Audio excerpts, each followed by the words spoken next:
these two worlds combine. Let these two worlds combine. Let these two worlds combine. Yours and mine.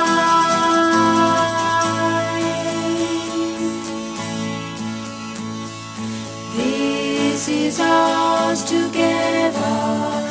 This nation. No need for separation. G'day, I'm Rod, and I've been a plant person since I was about that big, right? And when I first came here, one of the first groups I met were the Webb family, and we've had a plant connection ever since. And I'm here today as support for Bill and for the mob, and to help tell the story. This is our third rally, the injustices to the Wardandi people. We've had two academics working on it, and they've only more or less just started on their research, and I think they're starting to unfold a really horror story that took place in the Wardandi country. So we're the ones that are starting to research, of putting together the pieces of parts of that history and the whole history to marry them up together and perform a better picture of what sort of things, the heinous things that took place in this area. Hi, my name's Yoda. Just here to support Bill and the community.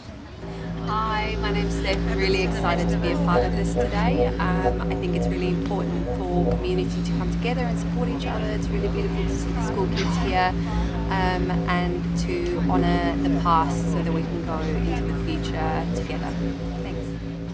Well, I'm Lola and I live in Busselton, but I come from the wheat belt. My partner come and got me from my dad, what we did. I've been over 30 years now and had our children down there.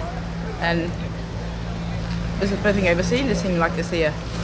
But it's really good to have things like this here in this town, you know? Yeah. And this is my nephew Travis. Hey Travis. Yeah, hi. And my niece, Gabby. I'm Jodie.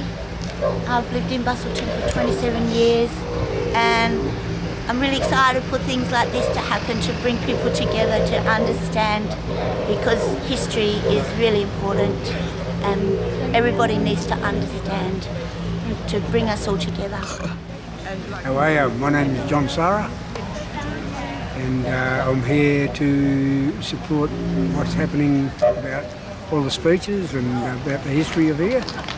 And I've got a great connection with Thanks, Darren. the Webb family, especially old George and Vilma and Billy. And just here to support. I'm a Balladong Nyunga. Pioneer, Wardandi Booga. Firstly, I'd like to acknowledge the traditional owners, Wardandi people, as the original inhabitants, custodians of this place. My dad's visions for the future was to teach all children well, be black, white or ethnic. He said because theirs is the longest, hardest journey of all, because the governance and people of today are not leaving a footprint. Not leaving a footprint for the future generations, while we are barbarically brutalising Australia. And of course, we know that when they first came to Sydney, they came and had a look upon our shores before, with the Dutch and the French. They witnessed us as well. So that witnessing is the way of life that we were, and to making sure that it is, and to leave a footprint for the future. I believe that there is, my dad said, like a prophecy, he said to teach all children well into the future, so they can ban down our barriers of ignorance and to be able to lead their own footprint to the future. And I believe he was right, because now we're looking at the Gen Z generation that are starting to have enough of the governance way of Australia, and they need to be the ones. And he said they will perform their own new governance. And I said to him, like Liberal and Labor? He said, no, not like them at all. He said, because they're not doing the right thing. And I believe that we will, and we are, coming to change. I'd like to start off by just talking about some of the early history of explorers and so on. So when the French came here, they recorded a few things, and one of them was that the view from the big rock, which is up behind Dunsborough, it looked like there was a small city, so numerous were the campfires. And so that's the coastal plain stretching from, you know, Dunsborough to probably about the Capel River. There was a small city. Now that's more than a few dozen people. It's probably more than a few hundred people. And what that says is how abundant was the resources here, how easy to live was the habitat, and also a bit about how the habitat was influenced by the custodians themselves. And that's a bit of really what I want to talk about, is the notion that Aboriginal people were nomadic hunter-gatherers is really not true at all, and it's only true in part because the seasonal migration or movement to and from the coast wasn't necessarily a long way, or it may have been. And one of the things we know now is that the distribution of plants, how the resource was managed in a very sustainable way, was largely due to Aboriginal management of the resource, of the vegetation, and of the animals and other things that depended on that. Example, fish traps. There's fish traps all around this coast. Dunsborough, Eagle Bay, the mouth of the Abba River, and lots of other places. And that's a sophisticated system of harvesting a natural resource, and you know, in a very sustainable way. I like to tell the story about the first plant name I ever learned as a kid was a plant we call Templetonia. These fellas call Inji bush. Injured up is the place of the Inji bush. But I never knew that there was a significance to that plant until I met these fellas. But it's the first botanical name I ever learned. It's called Templetonia. And it's amazing how sometimes people's lives and paths intersect. You know, Templetonia is totemic. It has cultural significance. And if you want to know more, ask the custodians. One of the really interesting plants that grows around here, we call bloodroot. These fellas call borna. It's like a big red onion. When you eat it raw, it's hot, like chili. It's dark red, chewy like celery, and it stains your tongue dark blue. It's a bit strange, right? When you cook it, the heat goes away, but it keeps its texture. The significant thing about that plant is that there's some cultural things about how it's managed. One is you don't harvest it when it's flowering. Kind of makes sense, doesn't it? When you think about it, if you harvest it when it's flowering, there's going to be less of them. If you harvest it when it's not flowering, that doesn't interfere with that. But something that the Aboriginal women knew how to do was how to dig up the bulbs and bust off the little base plate, the bottom bit where the roots are, and leave that in the ground. Or if you managed to not bust it off when you dug it up, you'd cut it off and stick it back in the ground, and then it grew again. That's Aboriginal horticulture, people, right? And that's as simple as it gets. Why is it such a great plant? Well, it's strongly medicinal, it's good to eat, it has lots of blood cleansing properties, and there was thousands and thousands and thousands of acres of it out here. Now there ain't. Another plant that was managed and around here a bit, but certainly in the Swan Valley a lot, was a yam called warine. and it's a little twiny vine that naturally grows in granite. So originally it would have been found all along the Darling Scarp in the rocks. Now you imagine digging around in amongst the rocks to get a little bulb that is trying to hide from you with a pointy stick. That's a lot of hard work. So what the custodians figured out was, if we take these bulbs and we go down there in the nice rich alluvial floodplains of the river and we dig some holes and plant it, it's going to be much easier to dig up.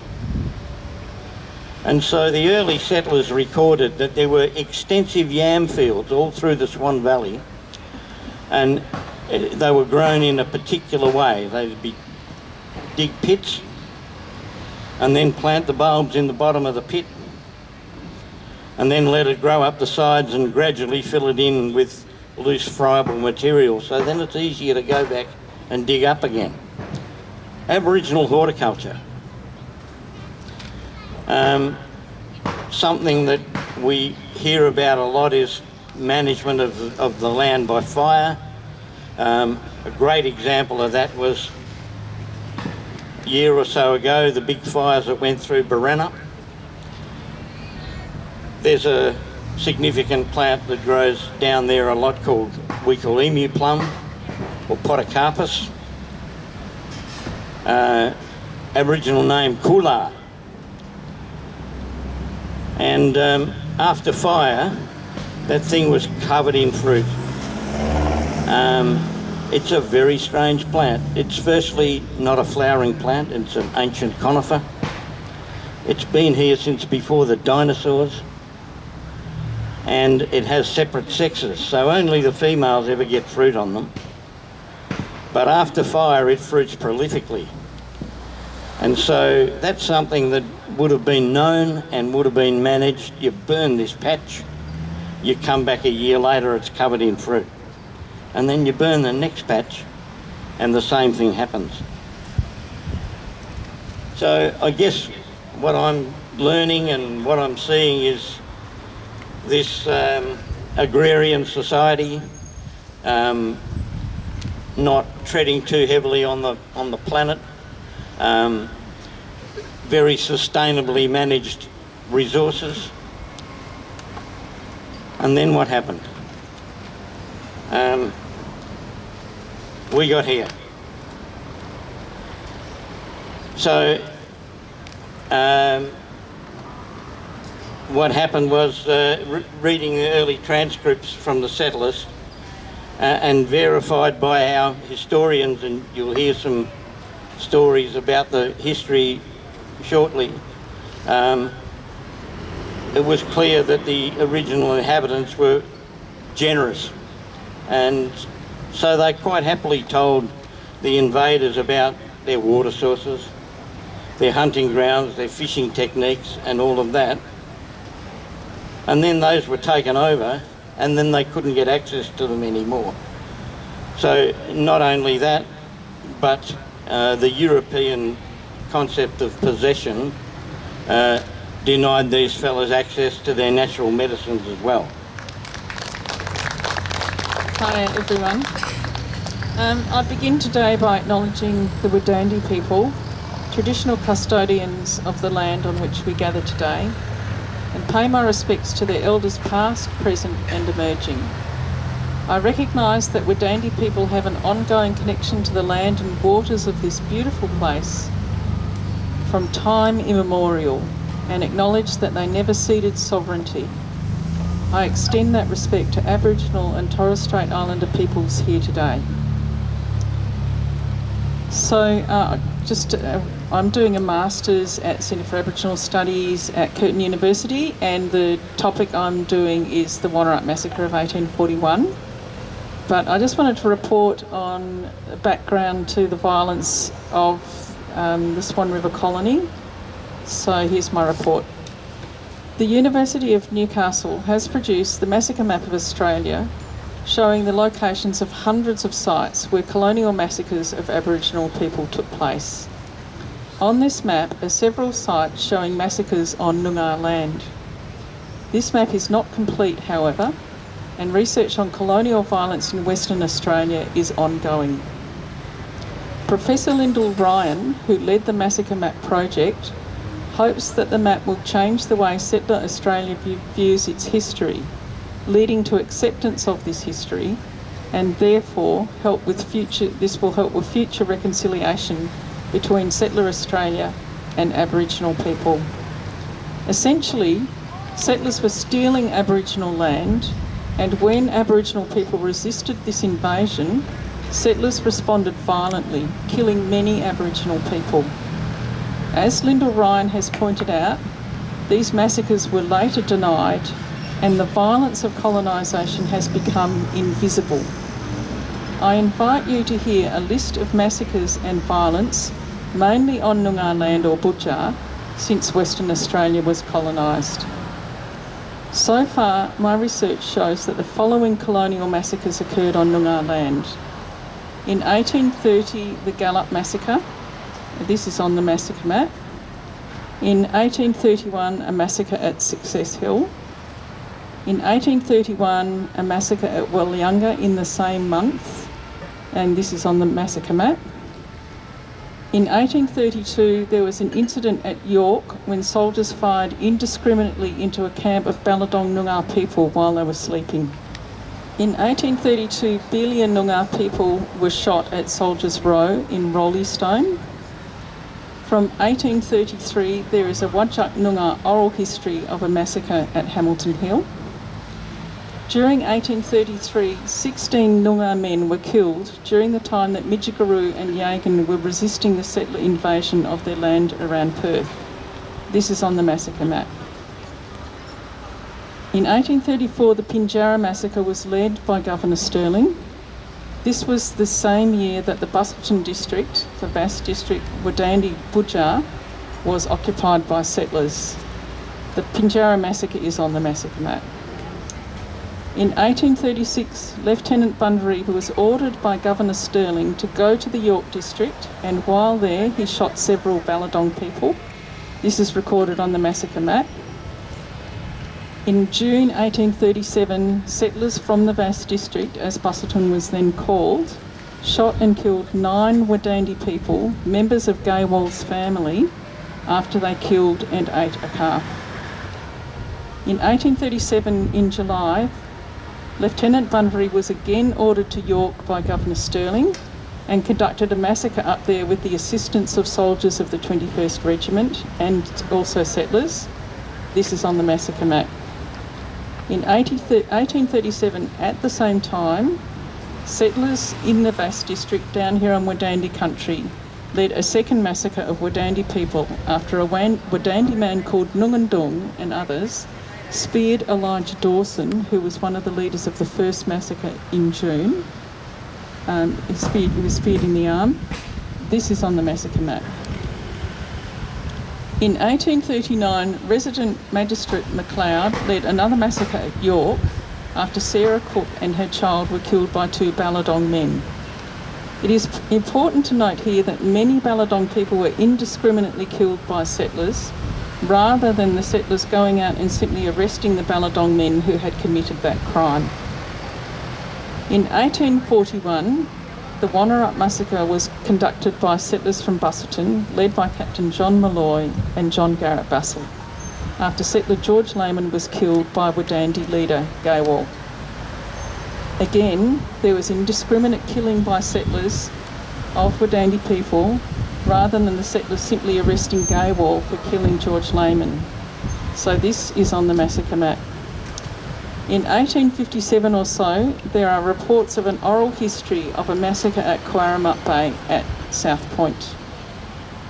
So after that, colonial violence moved northwards as settlers occupied and took Indigenous land further out from Noongar country. In 1854, John Drummond led a massacre at Bootanol Springs, south of Geraldton, shortly after settlers from the York district had driven their flocks up there to claim land. In 1864, there was a massacre at De Grey Station in the Pilbara. And in 1865, Maitland Brown and his companions killed many Aboriginal people at Lagrange Bay. In 1868, there was a massacre of Kaniang Noongar people near Bridgetown at 8 Mile Well. This is recorded on the massacre map. In 1880, there was the Kakaranut massacre near Ravensthorpe, east of Murning Noongar Land, which is also on the massacre map. After that, many more massacres occurred east and north of Noongar Land, and you can have a look at the massacre map, which is online, and find out more. At this stage of research, the most recent colonial massacre in Western Australia that we know about was in the East Kimberleys in the 1930s, when poisoned meat was given to Keja people at Panton River. This list is sure to be incomplete, and much more research is needed to document thoroughly all the colonial violence that settlers perpetrated on Noongar land and other Aboriginal people's land in Western Australia. Gatherings like this are important for acknowledging this history. I thank you all for coming and encourage you to find out more and educate your family and friends as we go along this path of truth-telling. Thank you very much. All right, can I have a big kaya from everyone? Kaya! Great, great, great. No, Bill, as a researcher, Bill's asked me to look into his family. So with permission from Bill, I've been looking to one of his uncles, Harold Reginald Davis. Look at that guy there. Isn't he handsome? He served in the Second World War. Just a young man, and if you read his from Anzac Portal, you'll see, Second World War, you know, captured and came home, blah, blah, blah. Then not much more. And that's what you get. So what researchers do is we look between the lines, we dig a bit deeper, and we put sort of the political climate around it all. So I'm going to tell you a story about Harold Reginald Davis, and I'm going to tell you another story about Ben Reynolds. So Harold was a big boy, athletic, strong, but he just liked to read books at home. He was a quiet boy. But his years were the years of the Depression, the 1920s, 30s, going into 40s, then the war years. So when he was a young man, they were very, very hard times for Aboriginal people in the wheat belt. They were so hard that any welfare that was going to the Aboriginal people was diminished to nothing. Jobs went to the white folk. It was just very, very tough. So when he wanted to, it was also the protection years, so-called protection. It wasn't really protection, it was more control. Have you heard of A.O. Neville? Well, he controlled everything the Aboriginal people did at that time. So young Harold just wanted to get a job, start working, start getting a life together. But there were no jobs, so he went to Mr. Neville, and Mr. Neville sent him to Moore River for training. Moore River National Native Settlement. It was a horrible place, no training. Him and his brother eventually left there, got back to the wheat belt and still looking for work. He wanted to join and this now we're coming into the war years. There were more jobs around, but Neville controlled who took those jobs. So if a First Nation person got quite a better job, because a lot of people were overseas fighting, he could be arrested and taken back to the town where there was no work to do a menial job. So it was pretty tough. But eventually, with the Japanese closing in and the changes in the war and changes in politics, because the army said, no, we don't want any Indigenous people in the army. It could unsettle the soldiers. They wouldn't like it too much. We don't want that. Of course, the opposite is true. Most soldiers enjoyed having Indigenous soldiers with them. They had a sort of calming effect, and it was it was a good thing, and they were good soldiers. And then what happened was the war changed, and so the politics changed. The Japanese coming in, so he was allowed to join the army. There was a lot of toing and froing, and so they had a big take. And so in June 1941, Harold joined the army at Claremont Showground, and he became a soldier. 3 months in Northam, and he was going to become a soldier. And back in England, Ben, he just left his apprenticeship and signed up to do his duty to country, as he should, and for a bit of adventure. Okay, so now both these soldiers are going to be sent to. Have any of you guys heard of Rommel, the Desert Fox, African campaign in the Second World War? Very tough place to be. Germany is fighting the Allied forces, and the great Montgomery, his enemy, on our side for British. So these two young men were going to be sent to this campaign. And as I say, when elephants fight, mice get stomped on, and the mice are the soldiers. So these two men are sent into the same place, to the Alexandrine desert in Egypt, to do their bit. Some training in the desert, and then they were going to go to the El Alamein line, which is just a big trench with giant pieces of wood and barbed wire. There's a demarcation line between the two different forces. We don't know if they ever met, but they both, the same thing happened to the same people, because that's why the story is interesting. Harold, his division, I suppose, correct me if I'm wrong, was made forward advance, made a slight backward move, and were taken over by a tank division. Half of them were killed, many were wounded, and Harold was taken prisoner.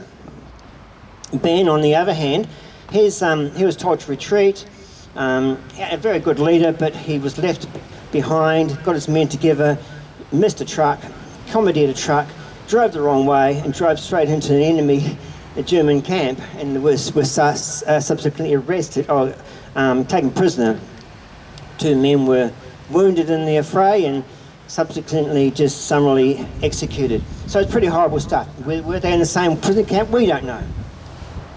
But incredibly, both those men were sent then to Italy, to prisoner of war camps, and they spent some time in Italy. Italy was occupied by the Germans, and they were pretty horrible. Lice, rats, no food, having to work. It was dreadful. And again, incredibly, both those men escaped. They escaped behind enemy lines into Italy. Ben almost starved to death, almost froze to death, but got himself eventually to Sweden with the help of the partisans.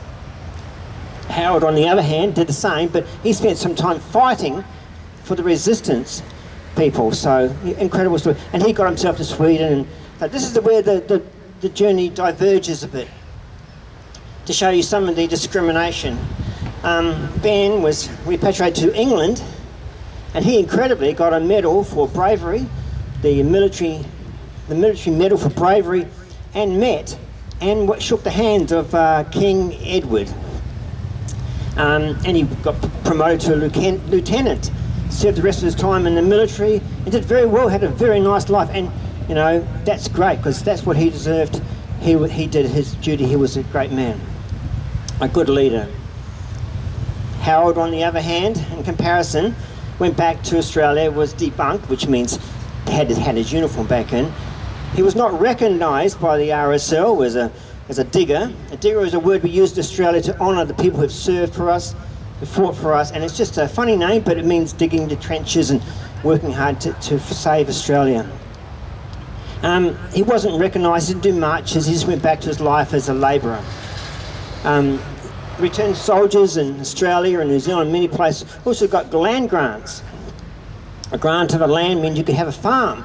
They weren't always that great, but it was a start. My very own father served in New Zealand, and he got his apprenticeship paid for and supported while he retrained. Howard got none of that, unfortunately, but there was one thing on offer. One thing on offer was he could become an Australian citizen. But there was some conditions attached to that. To become an Australian citizen, he would have to renounce his Aboriginality, stay away from all Aboriginal culture, language, and live the white way. So unfortunately, only about 2 people in West Australia took up that offer. Anyway, that's just a story about two people doing almost the same thing and how life is different for them and different from one another. I hope you enjoyed it. And thank you very much, and kaya for goodbye. I just adding that story of Uncle Harold. He was caught in North Africa in battles, and he got caught by the Germans, and he was put in prison in Italy, and he managed to escape and swim the Po River, and he went back into battle. And they said, no, you've done your share, you have to go home. He said, no, but all my mates are here, so I'm going to stay. Guess what? He got caught again, put in the same prison, escaped, swam the Po River again, and went back into battle in North Africa. We had a photo of him with the whole battalion, and the Brigadier General was the one that just walked straight up to Uncle Harold and said, thank you for your services. Speak a bit on him. But we know that in 1948, when they took over Palestine and started the Israel state, they killed thousands and thousands of people to push them back so they didn't get the Israeli people on that strip between Gaza. And we can see that history is starting to resurface.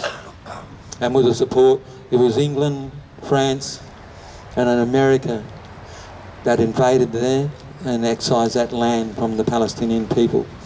An injustice.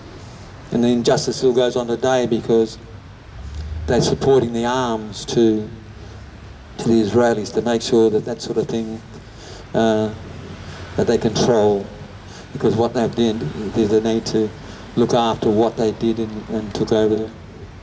You look anywhere throughout the world with the indigenous race of people, of how they managed and how they looked after and shared and cared for each other was disrupted. They say that here they came and warred with us. I said there's a lot different between warring and genocide. And genocide is a pretty vicious word, sort of to our displacement, displacing our culture and our knowledge and our way of life, which was so pristine. I had other people come up to me and say, oh, this place is a lot better now since we got here. I said, how do you tell the difference between pristine and destructiveness? I researched that within the first days of 15 boats in Botany Bay. People were too scared to get off the boats. They sat back for the 2 weeks. What they did was send the army ashore first and set up the beachhead. And the beachhead is the first stage of an invasion. And of course, I heard that they killed over 200 people on the first day of landing. Over the past few years, I've had the pleasure of walking alongside Bill and his family, and that's given me the opportunity to deepen my understanding of the impact that colonisation had and is having on the Wardandi people. As we look at this region today, one of the first things that comes to mind for many people is wine, cheese and surfing. On an economic level, it is a prosperous region with much wealth being generated through agriculture, viticulture and tourism. Today we pause to reflect on the origin of this prosperity and in particular the way these lands were acquired. If you wanted to purchase land today, as many of you may have done, the commonly accepted process would be to identify land for sale, make an offer, arrange finance and sign the relevant contracts. But how did this land become available for sale in the first place? When the land was first occupied, moving the Wardandi people from their long-held home, how was it done? The process and the actions that led to this circumstance are vastly different from today. In many cases, they were unjust. It was common for settlers, and I say settlers in inverted commas because there was nothing settled about settlement for the Wardandi, to simply write a letter to their masters in England. There was no consultation with the original owners. Imagine if someone wished to purchase your family home today and they attempted to do so simply by writing a letter to their friends overseas, asking to take your property and move you out. How would you feel? As we are learning with increasing detail, thanks to the important work of historians like Mary, these acquisitions could also involve significant bloodshed. In our age, an age which espouses itself to the international rules-based order, the actions which led to the acquisition of these lands, if carried out today, would breach several international treaties and conventions. The Geneva Conventions, which were set up in 1948 after World War II to protect civilian life during wartime, would have seen the settlers of these lands face multiple charges in the International Criminal Court in The Hague. And this leads me to the topic of my talk today, a topic which I know Bill is passionate about and a passion which I share deeply, and that is the current plight of the Palestinian people and the ways in which their plight is shared by the Wardandi. I want to start by saying that I condemn any violence or killing as a way of solving disputes, and that my sympathies lie with the people of the world who are victims of genocidal actions, the people who seek peace and justice for humanity, and in this case, the people of both Israel and Palestine who seek immediate cessation to the conflict and a peaceful resolution. We are not our governments. I remember first hearing of the conflict between Israel and Palestine when I was a child. I would catch segments on the news addressing the issue, but I didn't really understand what it meant. It would take me till about 15 years ago, after the advent of the internet, before I would go on to access the information that would allow me to form a view. I immediately saw parallels between the colonisation of Aboriginal Australia and the colonisation of Ottoman Palestine. This is a brief history of the conflict. It is on some levels a complex and nuanced issue, but at its core it is an issue which can be easily understood. Firstly, I think it is important to distinguish between the people of Israel, the Jewish religion, and political Zionism. The people of Israel and people of Jewish faith worldwide share polarising views, and it is not accurate to group the view of the nation with the actions of its current government. Many people of Jewish faith and citizens of Israel have been active over the past 4 months, and long before this, calling for an end to the violence, occupation and bloodshed. Prior to the creation of the Jewish state in 1948, Muslims, Christians and Jews lived in harmony in the area that was known as Palestine. They lived, worked and worshipped side by side in these lands. While there are accounts of tensions building from the early 1900s, it is true to say that people of Jewish faith lived in harmony throughout the areas of the former Ottoman Empire, including the regions that we call Egypt, Syria, Iraq, Jordan and Lebanon. Zionism is a political movement based around Judaism, which is about 150 years old. The current conflict has exposed significant theoretical rifts between Orthodox Jewry and political Zionism, with many rabbis speaking out against the military actions of the state. Here we reach a significant similarity with the struggle of the Wardandi people and the people of Palestine, as it was the British who worked with the Zionists in order to pave way for the creation of the nation of Israel on Palestinian lands. In November 1917, the Balfour Declaration was created by Britain. It was a statement of intent to create the Israeli nation. In 1918, the League of Nations created the Mandate for Palestine, which also sought to expand Jewish settlement. Palestinians was referred to as existing non-Jewish communities. Initially, the people in Palestine were part of the conversation and were promised their lands. Early orders from England in Australia were to engage in the process of colonisation with cooperation with the Aboriginal people. In both cases, these statements of intent would later be abandoned. In 1947, Britain abandoned the mandate to Palestine. The Geneva Conventions were developed and formalised in 1948. These conventions were meant to protect people from the actions such as genocide, collective punishment and ethnic cleansing. Ethnic cleansing, although not a specified crime, is defined as the mass expulsion or killing of members of one ethnic or religious group in an area by those of another. The following excerpts are taken from the Convention. The Convention on the Prevention and Punishment of the Crime of Genocide, the Genocide Convention, is an instrument of international law that codified for the first time the crime of genocide. The Genocide Convention was the first human rights treaty adopted by the General Assembly of the United Nations on the 9th of December in 1948, and it signified the international community's commitment to never again after the atrocities committed during the Second World War. Its adoption marked crucial steps towards the development of international human rights and international criminal law as we know it today.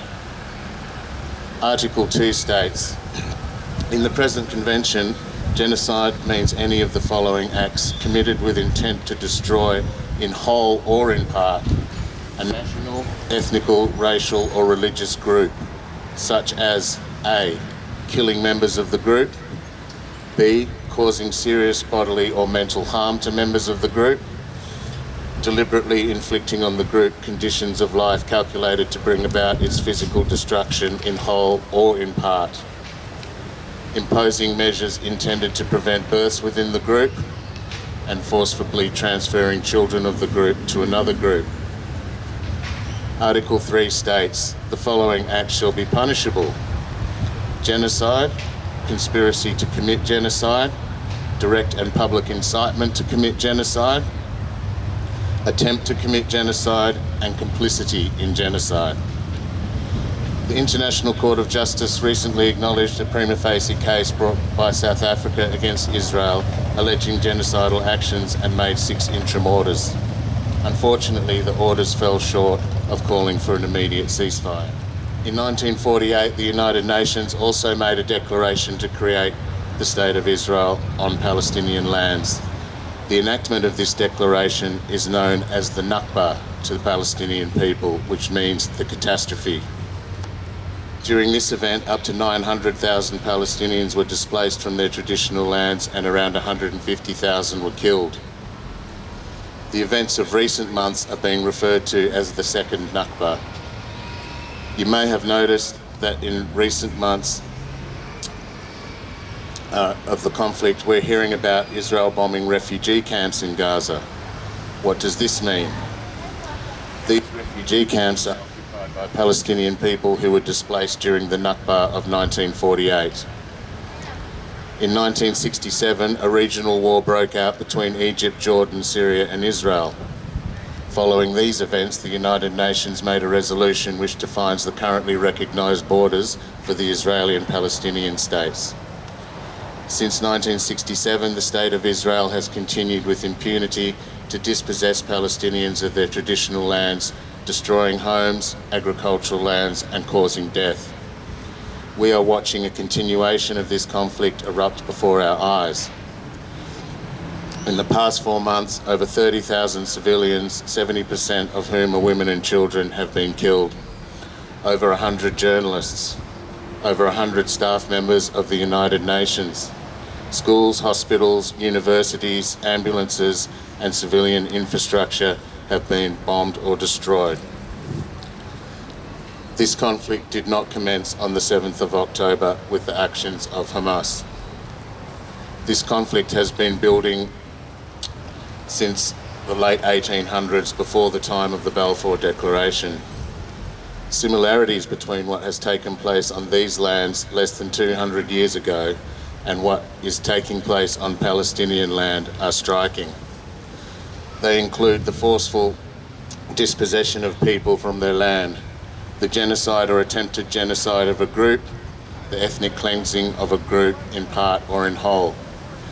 And here I draw back to the point that if the Wardandi people were dispossessed of their lands in the current age, England would be in breach of multiple international laws that were designed to protect people of the world from genocide and ethnic cleansing. So in whatever way you pray, I would like to now pray for the Palestinian people, the Wardandi people, and for peoples all over the world who are victims of genocidal actions. Our current leadership group, led by Anthony Albanese, who just last year claimed to have a deep understanding and compassion for the Aboriginal people and the way these lands were settled,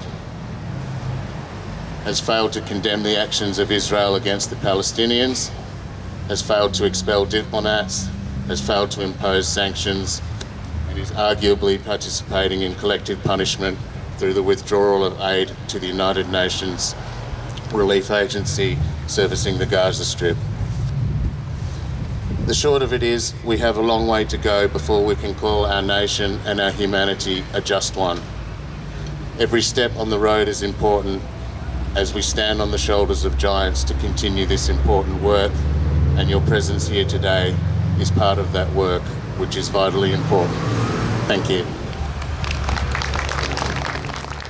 It's good for people to know that we're not alone.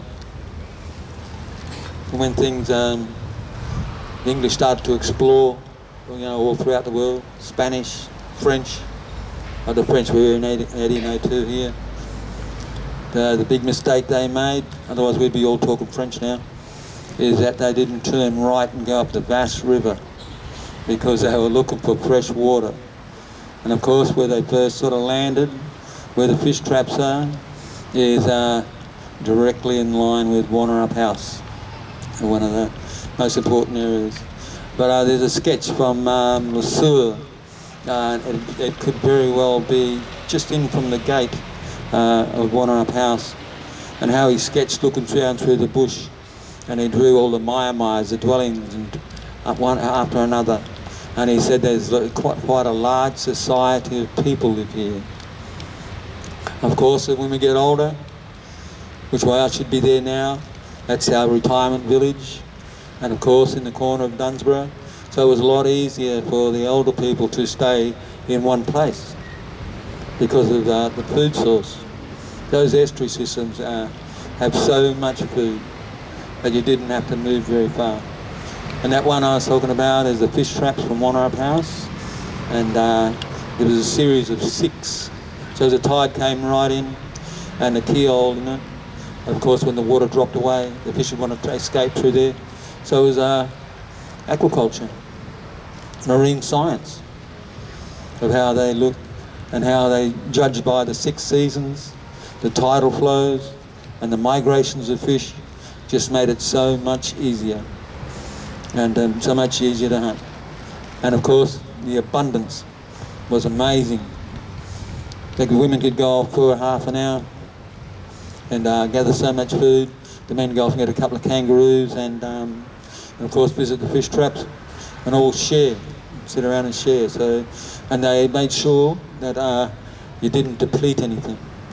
It had to be farmed on a level that it could regenerate.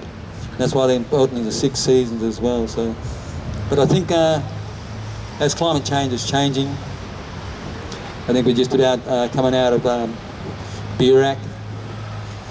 Bunneroo actually. So Burak was before, and that's supposed to be in the hot time, because when Burak comes, it's going to get hot. And of course, it seems to be extended this year. So it's going into it's about a 4 month of Burak, of a hot time. And I didn't get missionised. I didn't take it off and put in a mission or anything.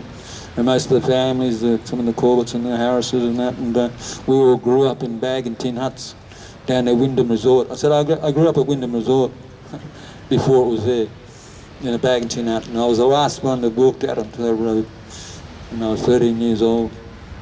And of course, we sat around them fires, and the old aunties and the old uncles and the grandparents, and they'd all telling the stories, and that's how it's passed on through oral history.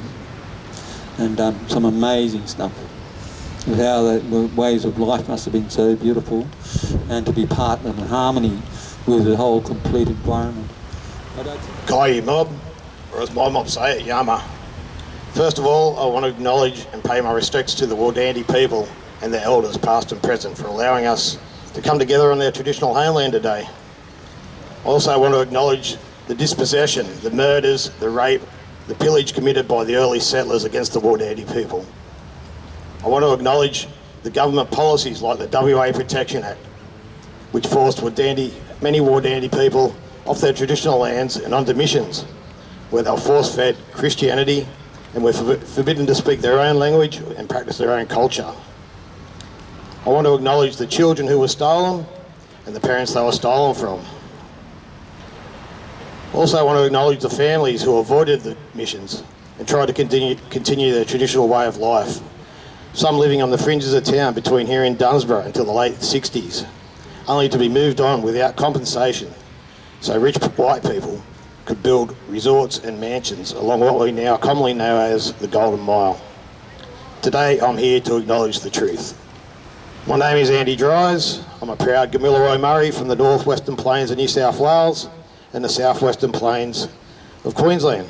My traditional homelands cross over what the colonisers now call the New South Wales-Queensland border, a few hundred miles inland from the coast, but I'm currently living on Wardandi Boodja.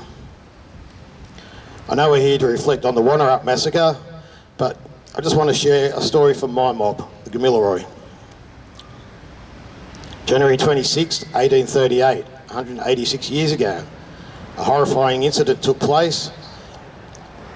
What may be one of Australia's worst massacres of Aboriginal people is also one of the least well known. On that day, up to 300 Gamilaroi people were slaughtered in cold blood southwest of Moree in New South Wales at a place called Waterloo Creek. That event is known these days as the Waterloo Creek Massacre. On that day, a group of men, which included both New South Wales Mounted Police and vigilante free settlers, set upon a large camp of Gamilaroi people and committed mass murder. Why did they do it? So it would be easy for them to steal land for grazing their cattle and sheep, and so they could profit from natural resources like opals and diamonds. An inquest into the slaughter at the time somehow cleared everyone involved, including the commander of the party.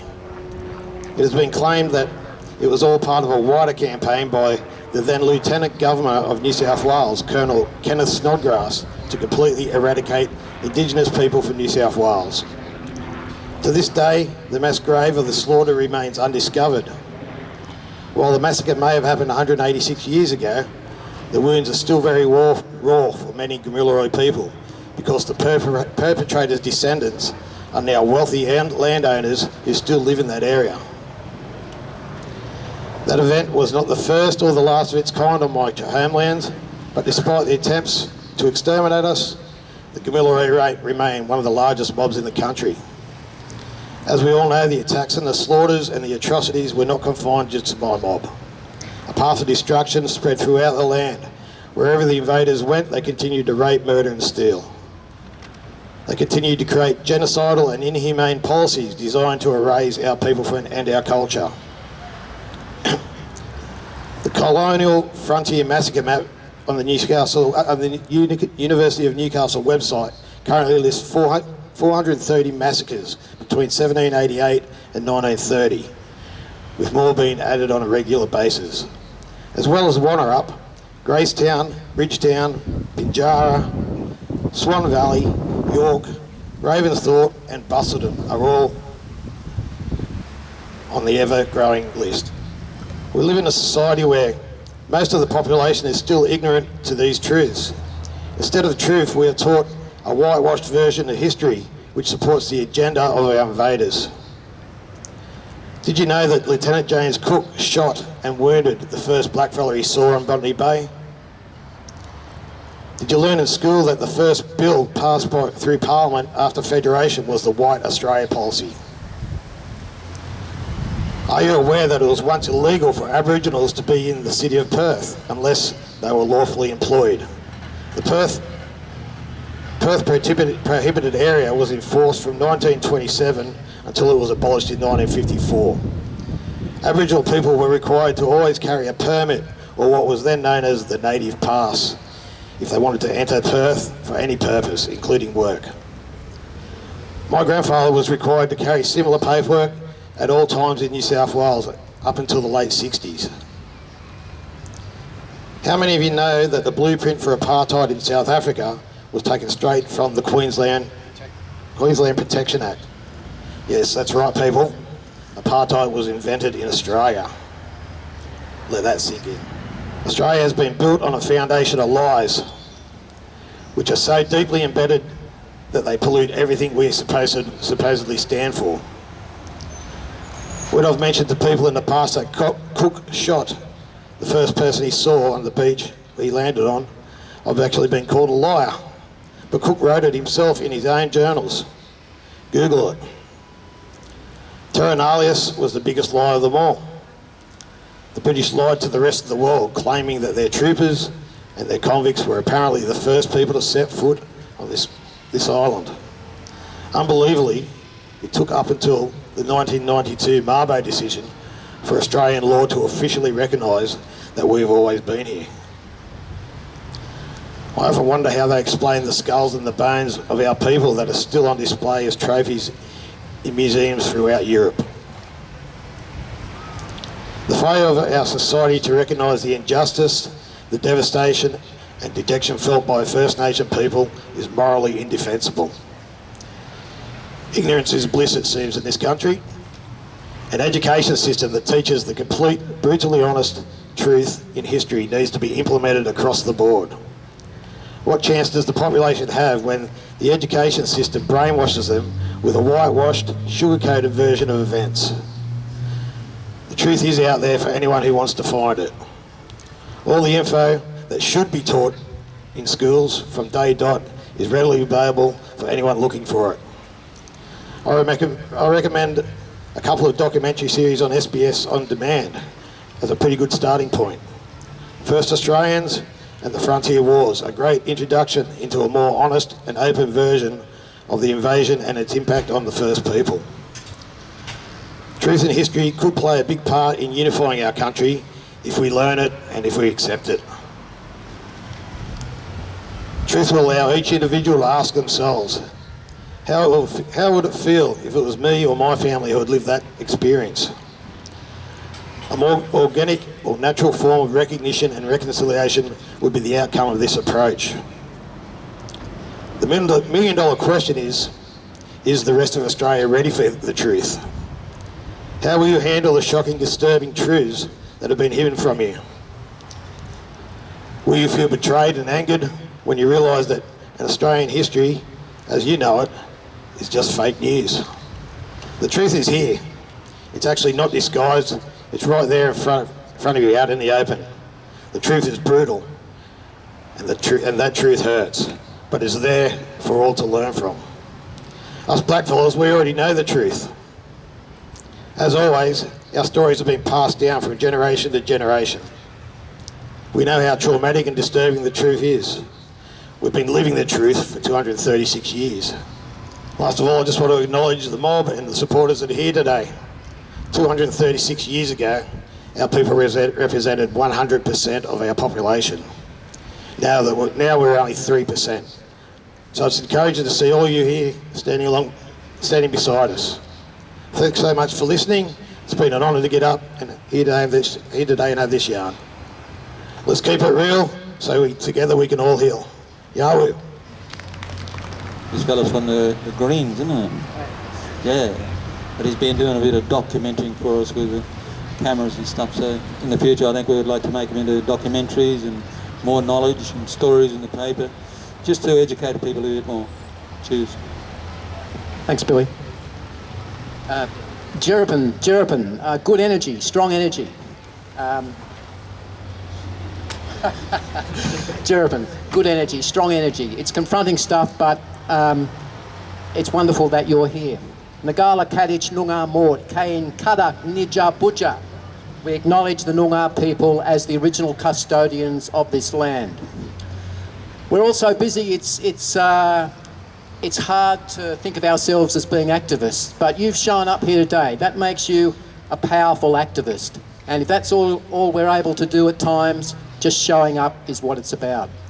So just a personal thank you to everyone. Fantastic. Just briefly, I had quite an experience with an old Noongar, Lenny Khan, who passed away a few years ago. He detailed the stories passed down from his Wardandi elders, going back generations, about the Minnup massacres, moving north from Busselton into the Dalyelup, south of Bunbury area. It was very confronting. I got some of it on video, but to hear those stories firsthand from someone who's had it passed down from his elders over 4, 5, 6 generations. We're talking about the 1841 Busselton massacres in pursuit of gay war. But I applaud you for just showing up and listening. Thank you. We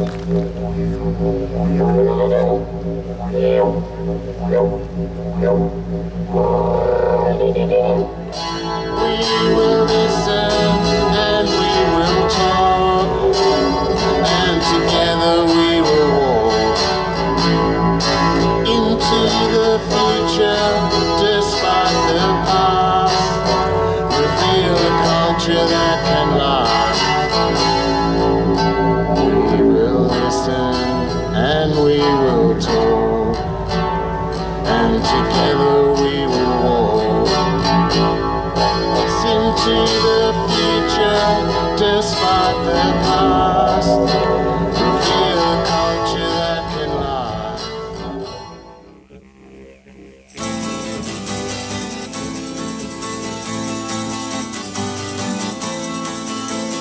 Let these two worlds combine. Let these two worlds combine. Let these two worlds combine. Yours and mine.